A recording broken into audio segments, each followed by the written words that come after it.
waktu Indonesia Tengah. RRI ND menyiarkan Warta Berita.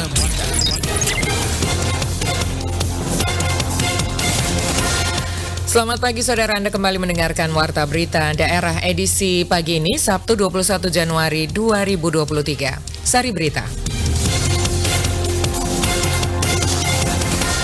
Komisi Pemilihan Umum Daerah KPUD Kabupaten ND telah melantik 105 orang panitia pemilihan kecamatan atau PPK, dan saat ini KPUD sedang melakukan proses perekrutan panitia pemungutan suara atau PPS. Bank Rakyat Indonesia BRI melalui wadah organisasi BRI Peduli kembali memberikan bantuan bagi umat di 3 paroki di wilayah Keuskupan Agung ND. Kali ini berupa 625 paket sembako senilai Rp200.000.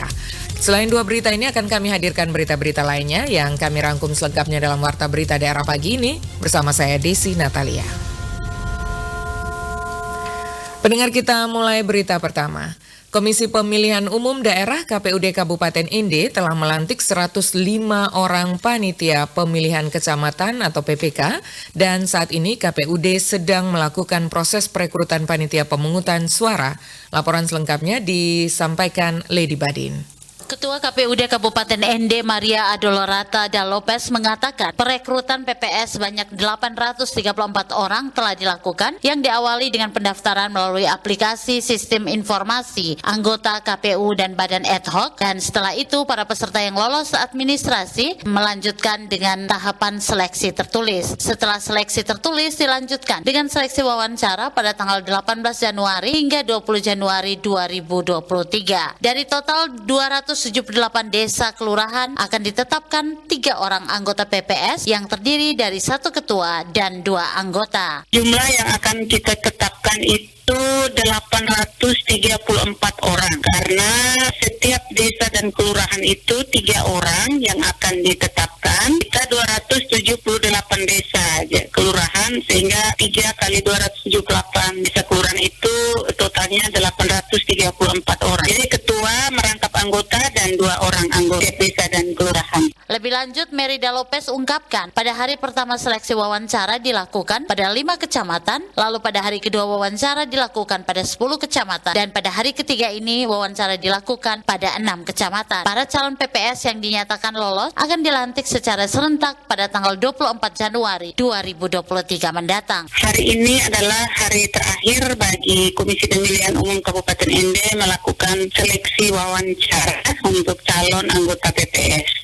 Seleksi wawancara ini adalah rangkaian proses seleksi untuk calon anggota PPS yang diawali dengan pendaftaran. Jadi seluruh calon itu melakukan pendaftaran melalui aplikasi sistem informasi anggota KPU dan badan ad. Setelah itu diumumkan yang lolos seleksi administrasi untuk dilakukan seleksi tertulis, dan seleksi tertulis sudah selesai dan para peserta dinyatakan lolos itu sudah diumumkan, dan hari ini dengan hari kemarin dan sejak tanggal 18 Januari itu kita melakukan seleksi wawancara. Ketua KPUD Kabupaten ND mengungkapkan bahwa dalam waktu dekat ini para petugas pemuktahiran data akan melakukan kunjungan ke rumah-rumah warga. Dirinya mengimbau agar masyarakat Kabupaten ND untuk menyiapkan EKTP dan kartu keluarga untuk memastikan para anggota keluarga sudah terdaftar menjadi pemilih. Merida Lopez juga meminta dukungan kepada masyarakat agar tahapan pemilu ini berjalan dengan baik. RRI ND,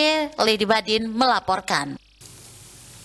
Beralih ke berita lainnya, Bank Rakyat Indonesia BRI melalui wadah organisasi BRI Peduli kembali memberikan bantuan bagi umat di 3 paroki di wilayah Keuskupan Agung ND. Bantuan kali ini berupa 625 paket sembako senilai Rp200.000. Laporan Rosa Dalima. Bentuk perhatiannya untuk memberikan bantuan dalam bentuk sembako kepada Bapak Ibu sekalian yang membutuhkan. Sebelumnya, organisasi BRI Peduli juga sudah memberikan bantuan berupa 1 unit mobil ambulans untuk Keuskupan Agung ND. Kepala BRI Cabang ND Yulian Naranata dalam sapaan awal saat penyerahan Jumat pagi bertempat di Kevikepan ND mengatakan, bantuan ini merupakan kolaborasi antara BRI dan wadah organisasi BRI Peduli, yakni Persatuan Pegawai Kristen Katolik di BRI, di mana kegiatan ini masih dalam rangkaian kegiatan Natal tahun 2022. Karena adanya beberapa kesibukan, BRI baru bisa mendistribusikannya sekarang ini. Dalam bentuk kendaraan ambulans. Nah, ini juga bentuk perhatian kami kepada masyarakat ND untuk bisa membantu masyarakat secara keseluruhan. Dan ini juga menjadi rangkaian kami sebenarnya berbagi kasih dalam acara Natal sebenarnya. Namun masih harus terundur sampai dengan Januari karena satu dan lain hal, sehingga baru bisa ada kesempatan kali ini. Dan ini bentuknya, bantuan ini berupa sembako sejumlah 625 paket. Lebih lanjut, Yulian juga kemukakan ratusan paket sembako ini akan diserahkan bagi umat di 3 paroki, masing-masing Woronio, Maurole, dan Ropa. Agar bantuan tepat sasaran, BRI terlebih dahulu membangun koordinasi dan komunikasi dengan pihak Kevikepan, sehingga data penerima bantuan seluruhnya berasal dari paroki yang menentukan layak atau tidaknya. Khusus di Ropa dan Maurole, penyaluran bantuan akan menggunakan sistem briling, di mana para penerima akan langsung mengambil paket seharga Rp200.000 di agen briling terdekat. Sementara itu, Romo Vikep Ende Romo Edi Dopo di kesempatan yang sama kemukakan, atas nama gereja pihaknya memberikan apresiasi kepada BRI yang sudah peduli kasih dengan umat di Keuskupan Agung Ende. Dirinya berharap seluruh bantuan yang sudah diberikan tersebut dapat dimanfaatkan dengan sebaik-baiknya oleh umat, termasuk mobil ambulans. Karena itu, atas nama gereja, saya menyampaikan terima kasih pada pihak BRI, Bapinca, dan seluruh karyawan BRI yang sudah berbagi kasih kepada Bapak Mama semua. Lalu yang kedua, seperti tadi dikatakan ada mobil ambulans, itu diberikan BRI kepada keuskupan, sehingga kalau Bapak Mama ada kesulitan, itu bisa menghubungi kesulitan kendaraan misalnya. Romo Edi juga memastikan bahwa seluruh penerima adalah umat yang memang dipandang layak untuk dibantu karena data yang masuk dari paroki itu valid. RRI Ende, Rosada 5 melaporkan. Pendengar, dikeluarkannya sejumlah surat himbauan oleh beberapa bupati di wilayah Flores menyusul kembalinya kasus serangan penyakit virus African Swine Fever ASF yang menyerang ternak babi di Kabupaten Flores Timur dalam beberapa pekan terakhir. Kepala Dinas Pertanian dan Peternakan Kabupaten Ende, Insinyur Marianus Alexander, meminta para petugas kesehatan hewan Poskeswan untuk memperketat perbatasan baik pintu masuk di darat dari arah timur maupun barat Kabupaten Ende, juga di bandara dan pelabuhan. Menurut Kadis Marianus, sebagai langkah antisipasi masuk virus ASF ke Kabupaten Ende.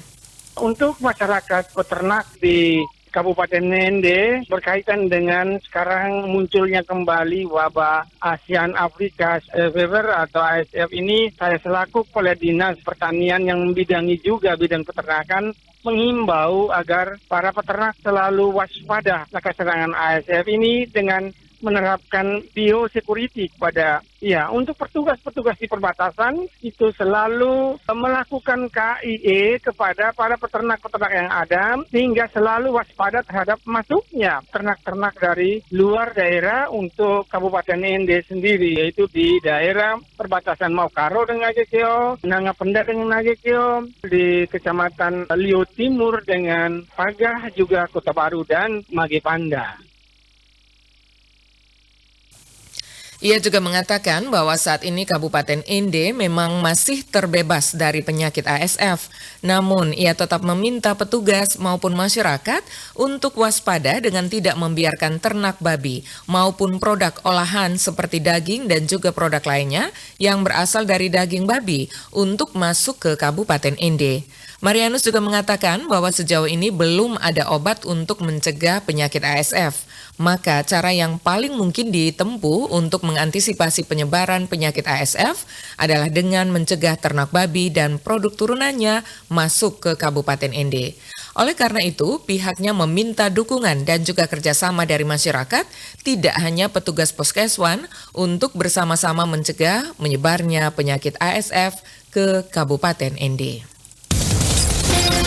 Anda sedang mendengarkan Warta Berita Produksi RRI Ende.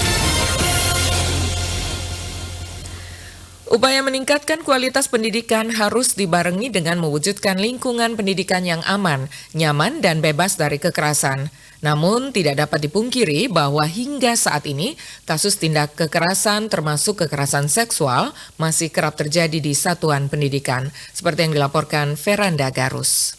Berdasarkan laporan Lembaga Perlindungan Saksi dan Korban atau LPSK dalam rapat kerja bersama Komisi 3 DPR Republik Indonesia menyebut bahwa permohonan perlindungan kasus kekerasan terhadap anak meningkat sebesar 25,82%. Tahun 2021 terdapat temuan 426 kasus dan meningkat pada tahun 2022 menjadi 536 kasus. Menyikapi kenyataan tersebut, Menteri Pendidikan, Kebudayaan, Riset, dan Teknologi atau Kemendikbudristek Nadiem Makarim mengatakan, Kemendikbudristek telah mengambil langkah strategis dalam melakukan pencegahan dan penanganan kekerasan seksual, khususnya di lingkungan perguruan tinggi dengan menerbitkan Peraturan Menteri Pendidikan, Kebudayaan, Riset, dan Teknologi atau Permendikbudristek nomor 30 tahun 2021 tentang pencegahan dan penanganan kekerasan seksual di lingkungan perguruan tinggi dan berkomitmen kuat untuk menghapuskan kekerasan seksual tersebut. Kementerian Pendidikan dan Kebudayaan sama sekali tidak mendukung apapun yang tidak sesuai dengan norma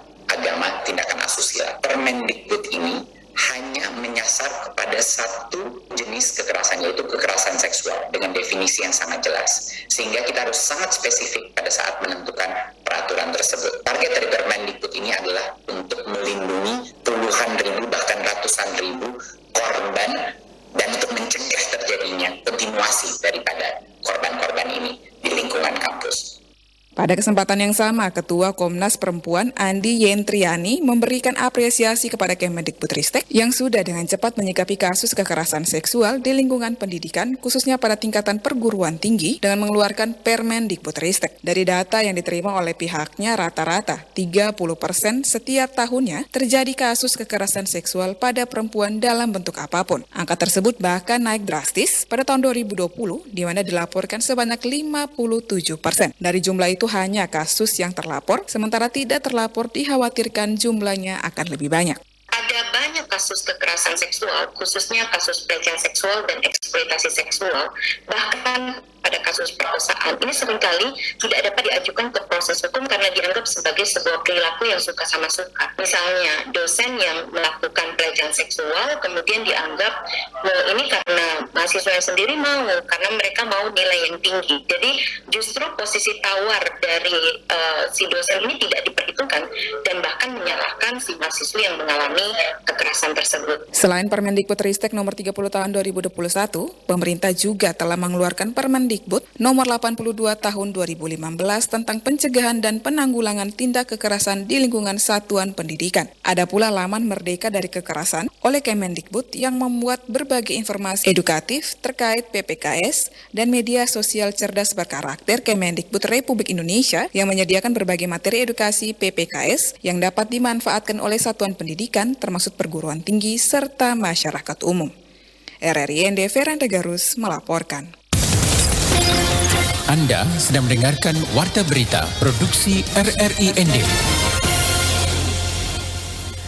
Kepala Bidang Kabid Pengembangan Perikanan Tangkap pada Dinas Perikanan Kabupaten ND, Sardin SPI kepada RRI Jumat 20 Januari 2023 mengatakan, April mendatang pihaknya akan menyalurkan bantuan kapal fiberglass berkapasitas 5 gross ton untuk kelompok nelayan. Dijelaskannya, kapal fiberglass ini merupakan bantuan pengadaan dari Kementerian Sosial Kemensos Republik Indonesia sebanyak 25 unit yang diperuntukkan untuk kelompok nelayan yang ada di Kabupaten ND dan akan dibagikan pada bulan April mendatang sesuai dengan kontrak kerjanya. Jadi kontrak perintah kerjanya itu sampai dengan Maret. Nanti mungkin sekitar April mungkin sudah dilakukan penyerahan untuk 25 kelompok nelayan di Kabupaten ND. Lebih lanjut, Kabid Sardin mengatakan kapal-kapal tersebut semuanya dibuat di ND dan saat ini masih dalam proses pengerjaan. Ditambahkannya dengan bantuan kapal fiberglass ini setidaknya dapat memotivasi para kelompok nelayan untuk melaut sehingga hasil tangkapannya pun meningkat untuk kesejahteraan kelompok nelayannya masing-masing. Saudara, berita ini sekaligus mengakhiri Warta Berita Daerah pagi ini. Mewakili kerabat kerja yang bertugas, saya Desi Natalia mengucapkan terima kasih untuk perhatian Anda. Selanjutnya pendengar, dapat Anda ikuti selengkapnya program Florata pagi ini.